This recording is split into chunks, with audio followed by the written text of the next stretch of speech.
Amperge Convida, com Heloísa Carpena.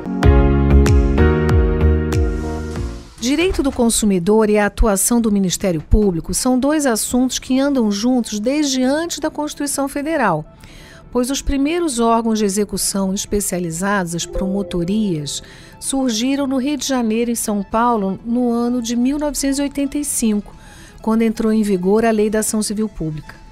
Já tratamos de defesa do consumidor aqui no podcast, falando sobre a perspectiva do Ministério Público.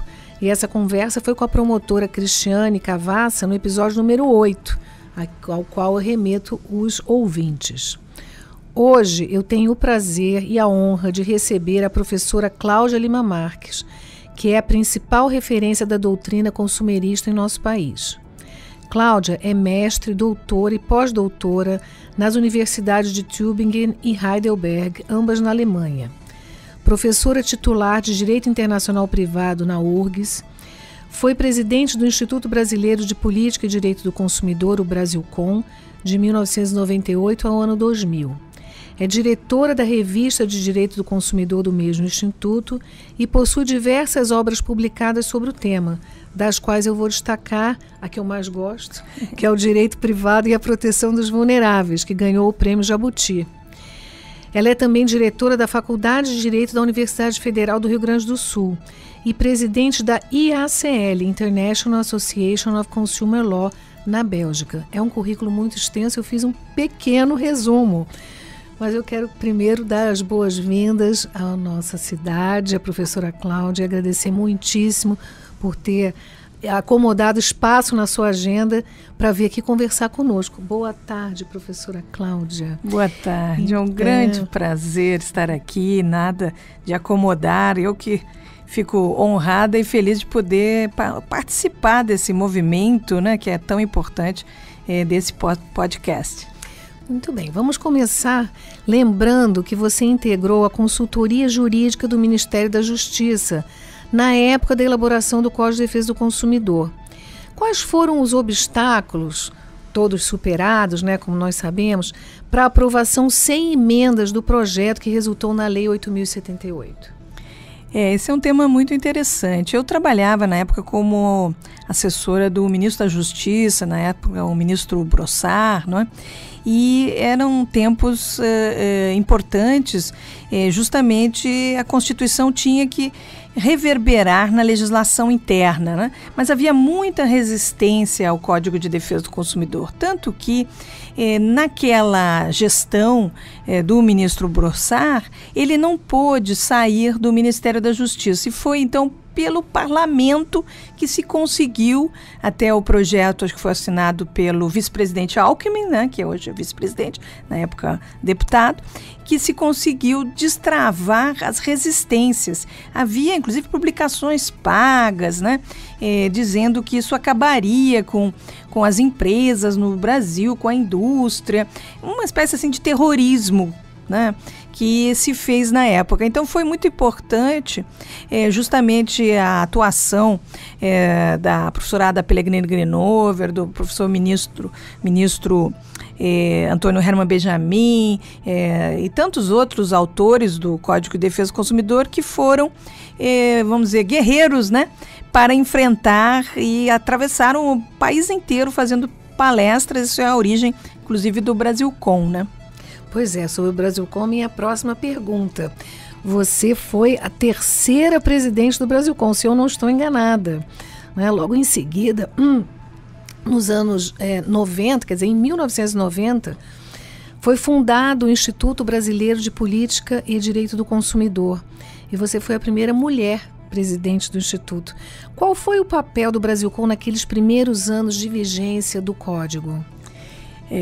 Uma vez aprovado o Código, né, a Lei 8.078 de 1990, ela não podia ser uma lei só nos livros, né, law in the books, ela tinha que vir para a realidade. E é interessante que nessa época também, muito jovem, o STJ, né, que não existia antes da Constituição. Então era um momento de plantar, né? E para fazer cursos, eu me lembro desses cursos na Escola da Júris, me lembro da fundação do Brasilcom lá na Faculdade de Direito, com o saudoso ministro Rui Rosado de Aguiar, não é? O ministro Antônio Hermann Benjamin teve essa ideia de formar um grupo, inicialmente com os autores do anteprojeto e convidando professores, magistrados, membros do Ministério Público. Na época não tínhamos tantos defensores, mas procuradores, advogados de empresas, até advogados de bancos, e fundar esse instituto, que chamou Instituto de Direito, mas também de Política do consumidor. Por quê? Porque era necessário realmente uma mudança de paradigma, né? Passar daquela coisa, vamos dizer, do inimigo, né? Para um consumidor empoderado, informado e ao mesmo tempo amigo das boas empresas, né? Uns produtos de maior qualidade, eram tempos de inflação também, não é? Havia muitos problemas econômicos. E então foi nessa época inicial, a partir de grandes congressos que foram feitos em Gramado, no Rio de Janeiro, primeiro, acho que é no Rio de Janeiro. Pois é, tem uma polêmica sobre a fundação do Brasilcom. Se o Brasilcom é carioca ou é gaúcho, cada um puxa para o seu lado. Não tem problema, é de todos nós, né? Mas eu acho que ele é carioca. Mas deu muito certo, né? Porque foi justamente com essa união das, vamos dizer, todas as nossas disciplinas, todas as nossas forças, todas as nossas especialidades, né? Eu me lembro também muito que haviam publicitários junto, né? Porque se regulava a publicidade pela primeira vez no país, né? Então era uma norma, realmente continua ainda muito pioneira, muito interessante, muito bem escrita, né? Faço um elogio a essa comissão liderada pela professora Ada Pellegrini Grinover, né? Eu pude só participar pelo Ministério da Justiça, 2 ou 3 artigos por gentileza do professor Nelson Neri, do próprio ministro Antônio Hermann Benjamin. Eu consegui ajudar, mas a redação toda é deles, o brilhantismo todo é deles.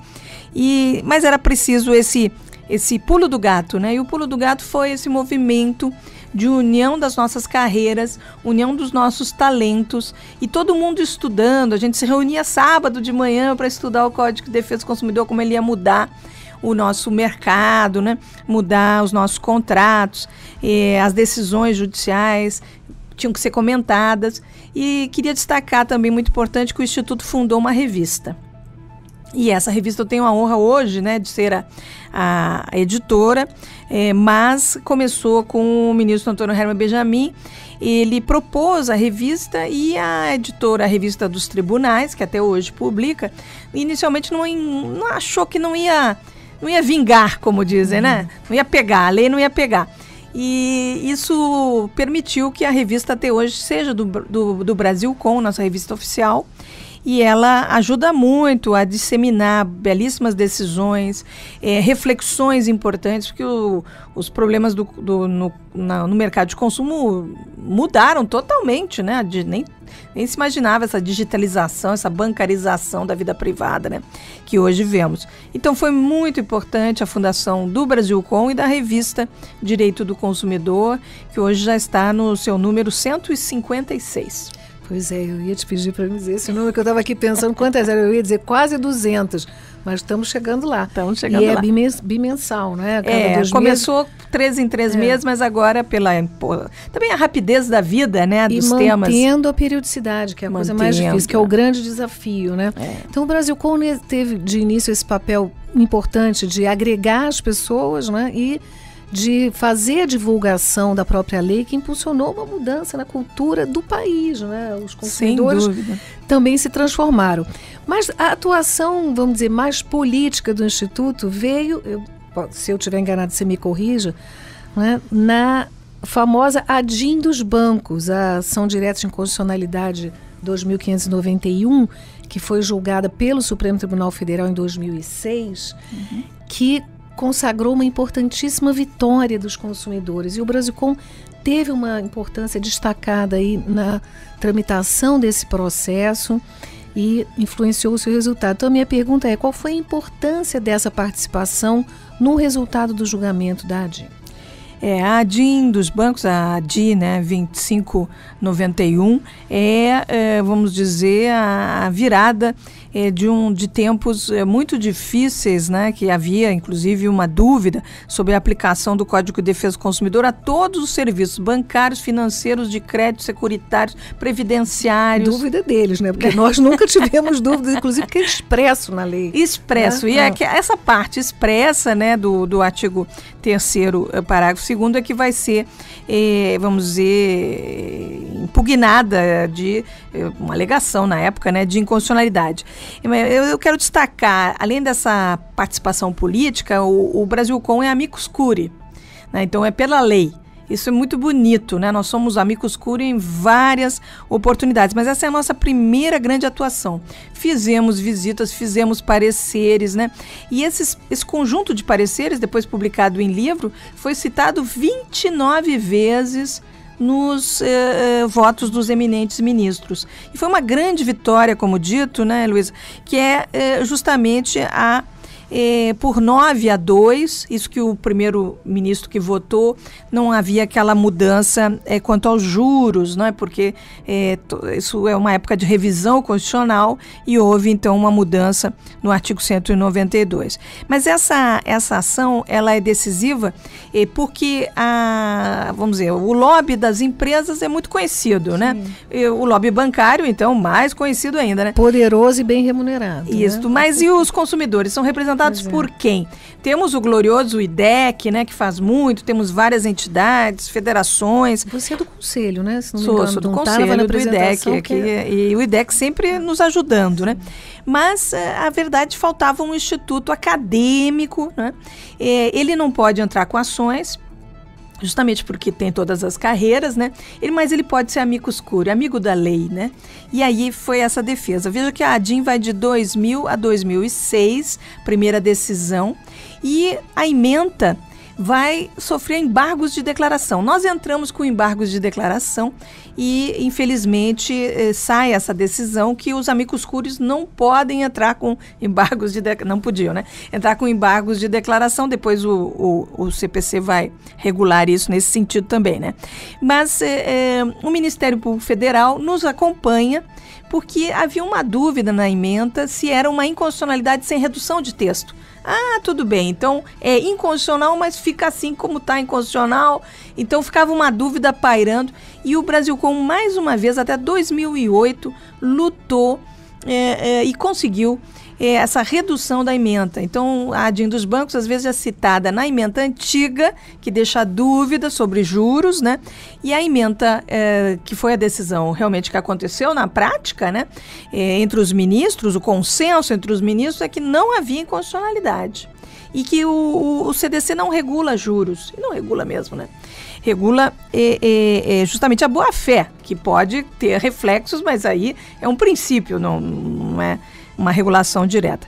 Então, só em 2008 que nós conseguimos essa vitória total e que leva depois à atualização do Código de Defesa do Consumidor a partir de 2010. Vamos falar disso em seguida. Mas você vê a importância, né, dessa decisão que consagrou o entendimento e a aplicação, né, da lei aos serviços bancários, que são inúmeros, né? Então, isso com uma repercussão extraordinária.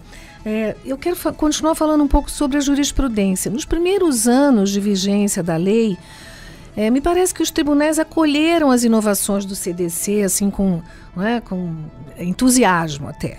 Mas de lá para cá nós tivemos idas e vindas, né? Na própria definição do campo de aplicação da lei, além desse caso da ADIM dos bancos, nós observamos tendências, ora de expansão, ora de retração, né? E o STJ, afinal, adotou esse finalismo aprofundado ou mitigado, eu nunca sei qual dos dois adjetivos utilizar. E a minha pergunta para você é: que momento nós estamos vivendo hoje? Eu tive a oportunidade de atualizar minha pesquisa de jurisprudência para uma edição nova de um livro.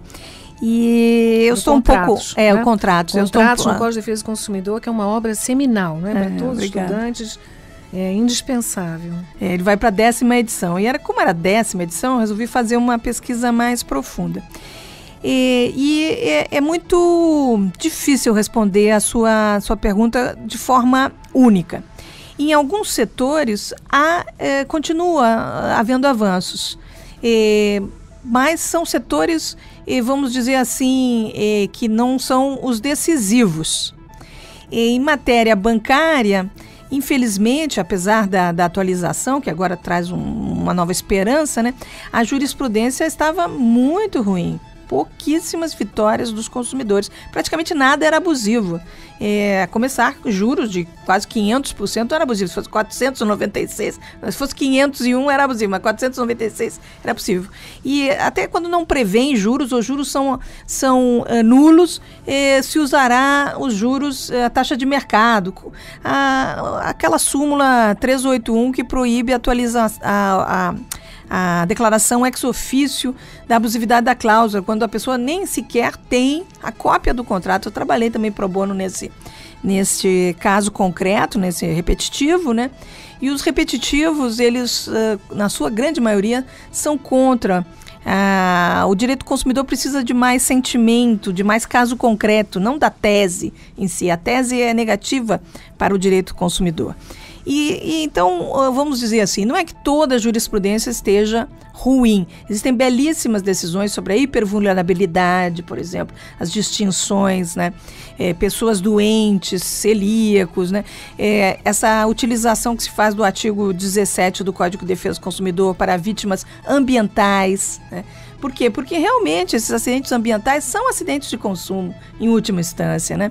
Então, o código continua muito utilizado, a própria campo de a coisa julgada, né? Isso limites, né? Os limites. Foi uma vitória, né? Então, na parte processual, alguma parte de produtos, de recall, algumas coisas referente à saúde, plano de saúde, infelizmente, temos o problema da lista da ANS, que não foi positivo, né? Agora, na parte bancária, aí sim eu acho que está muito ruim, e por isso mesmo a lei 14.181 é tão importante, que atualizou o Código de Defesa do Consumidor para trazer um novo paradigma. Sim. Porque o paradigma que está agora, a jurisprudência que está agora, infelizmente, acho que não condiz com aquela primeira belíssima jurisprudência do STJ. Sim. Então, um tribunal de muita cidadania. Falando agora do plano legislativo que você já mencionou, você atuou como relatora geral da Comissão de Juristas do Senado Federal para a atualização do Código de Defesa do Consumidor.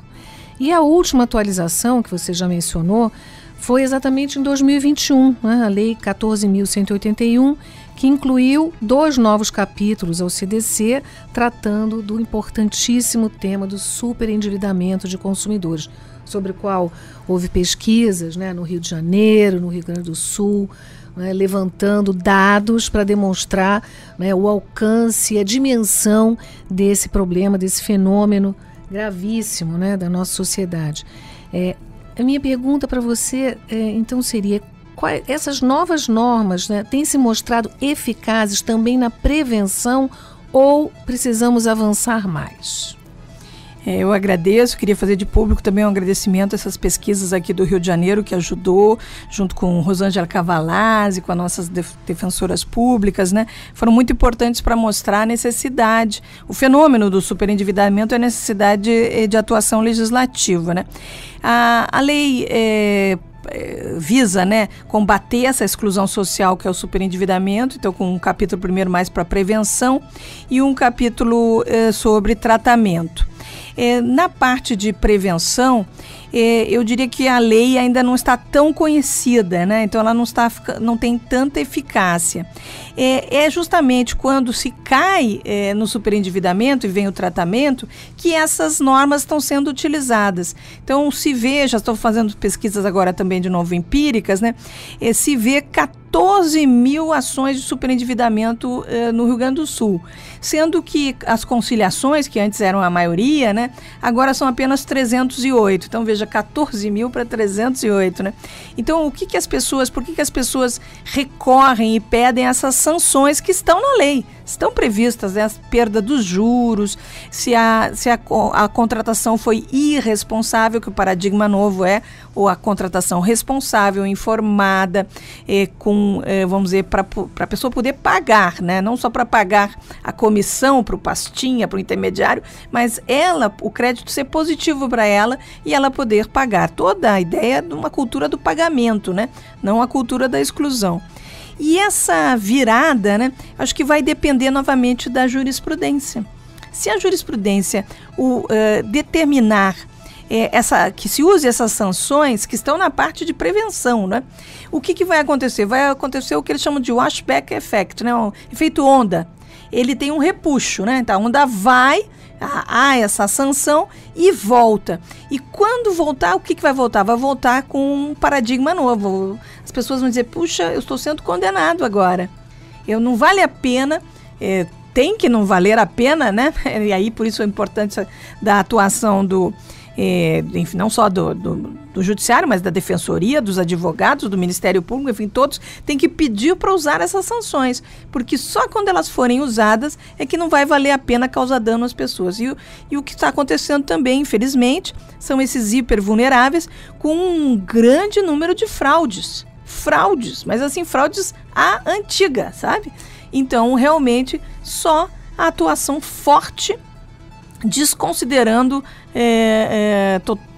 totalmente esses contratos fraudulentos, né, para, vamos dizer, claro, tirar essas pessoas do superendividamento, mas para melhorar o nosso mercado. O nosso mercado é muito agressivo, ele não aposta em seguranças, quer dizer, tem uma facilidade digital enorme, fintechs, PIX, tudo que é isso, mas a segurança é mínima.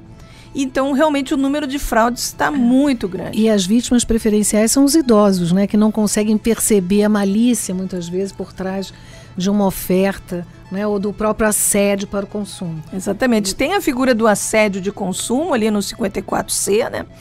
E temos que usar, esses artigos são belíssimos, tem a figura da oferta prévia por 2 dias, né, 48 horas, houve vários vetos, né, então se vetou o direito de arrependimento, que teria sido ótimo para melhorar o mercado, né, mas ficou essa oferta prévia por 48 horas. Então nós temos que usar mais essa parte. Se está usando muito a parte do tratamento, mas junto com o Roberto Pfeiffer a gente fez uma figura de linguagem, né? Tem a vacina e o hospital. O tratamento é o hospital. A gente precisa que o hospital ajude, né? Faça a vacina também para a melhoria da prática, vamos dizer, a prática comercial no país, né? Sim.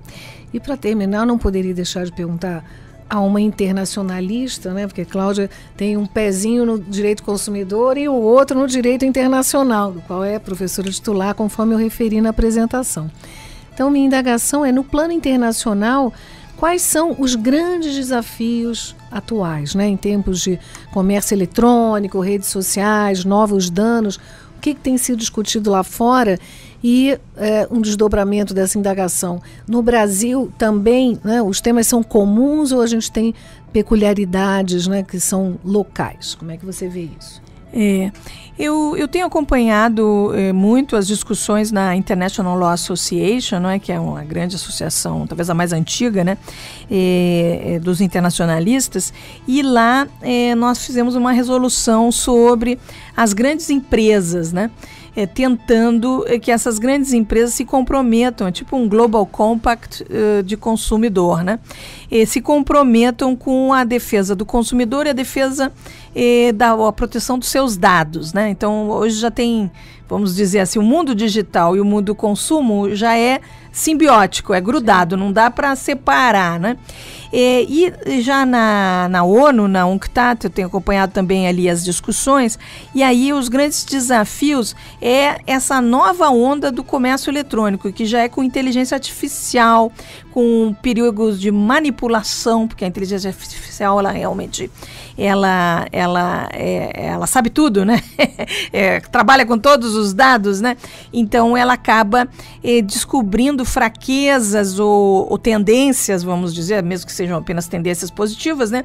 Mas ela amolece o consumidor, né? E o manipula de uma maneira mais fácil, né?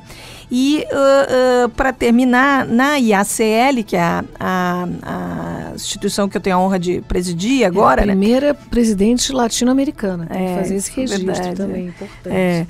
E a IACL se reuniu em Cambridge faz umas 2 semanas, né? E aí a grande temática era, vamos dizer, o futuro do direito consumidor. Primeiro porque essa simbiose de produtos e serviços, que seria o mundo digital, né, com produtos, com conteúdos digitais, ela é tão forte que nós não podemos ter mais leis assim que protegem só os produtos ou protegem só os serviços. A gente tem que ter uma legislação que seja, vamos também dizer, não inteligente, né, porque tem alguns produtos que são inteligentes, mas mesmo os que não são, tipo o celular, não é? Eles têm inteligência artificial ali dentro, eles têm serviços, eles têm produtos e tudo tem que funcionar. Então são novas características, né, que estão na legislação europeia de forma brilhante, que é a interoperabilidade, as coisas têm que funcionar juntos. A durabilidade, essa segunda característica também da nossa reflexão em Cambridge, que é sobre sustentabilidade. A Europa agora fez um Green Deal, que é um pacto ecológico, né? E nesse pacto ecológico, uma série de regulamentações, uma empoderando os consumidores, para eles terem mais informações sobre durabilidade, um direito de consertar as coisas, chamada economia circular, né? Então, me parece que as coisas estão se unindo, né? O mundo digital, produtos e serviços, né? E essa ideia da crise climática, né? E que alguma coisa tem que ser feita, isso parece bem claro, né? E a última fronteira, que é os contratos inteligentes ou a autoexecutabilidade das coisas. E por quê? Para o direito do consumidor isso é um grande desafio. Se é um robô do outro lado, ele vai cumprir aquelas blockchain, né? Ele vai cumprir os mandamentos. E a pessoa, sei lá, o turista não vai entrar não vai conseguir tirar a mala que ficou dentro do prédio. É impossível. A porta não abrirá. Então, isso vamos dizer, são as fronteiras que vêm vindo, né? Como realizar as expectativas legítimas do consumidor nesse mundo muito complexo e que ainda tem que empoderar o consumidor para ele ter decisões sustentáveis, porque está ficando insustentável o nível de consumo no mundo, né? Então, também recaiu para os consumidores esse empoderamento, pelo menos, né, para tentar unir. Isso está no projeto de lei 3514, de atualização do Código de Defesa do Consumidor, que não foi aprovado, né, mas que vinha nesse pacote com o que já foi aprovado, sobre superendividamento, né, essa união do direito consumidor e do direito ambiental e a preparação para o mundo digital. E na parte de inteligência artificial, eu queria chamar a atenção para um substitutivo do PL 2338, que é chamado Marco Legal da Inteligência Artificial, que é muito necessário. E isso tudo está vindo para o Código Civil, na reforma do Código Civil. Então temos que reformar também o Código de Defesa do Consumidor. A gente precisa estar muito atualizado. Então, terminando, né, o que me perguntou é muito certo. Não adianta ficar discutindo inteligência artificial se só 0,02% da inteligência artificial é desenvolvida no país. Ela é desenvolvida lá fora, com dados lá fora. Se o design for errado, a discriminação, até racial ou geolocalização, vai acontecer no Brasil. Mas a verdade é que a discussão é a mesma no mundo hoje. E nós não temos mais como resistir a isso. Então, no fim, as duas áreas vão convergir, né, para uma solução comum. Professora Cláudia, muito obrigada pela sua entrevista. Eu tenho certeza que os ouvintes, como eu, né, passearam assim, por todo esse percurso, né, da sua trajetória, da sua vida, né, ligada à história do direito do consumidor no nosso país. Muito obrigada. O Amped Convida é o podcast da Associação do Ministério Público do Rio de Janeiro, produzido em parceria com a Rádio Roquete Pinto. Siga o programa para não perder nenhum episódio, avalie, comente e compartilhe. Amped Convida. com Heloísa Carpena.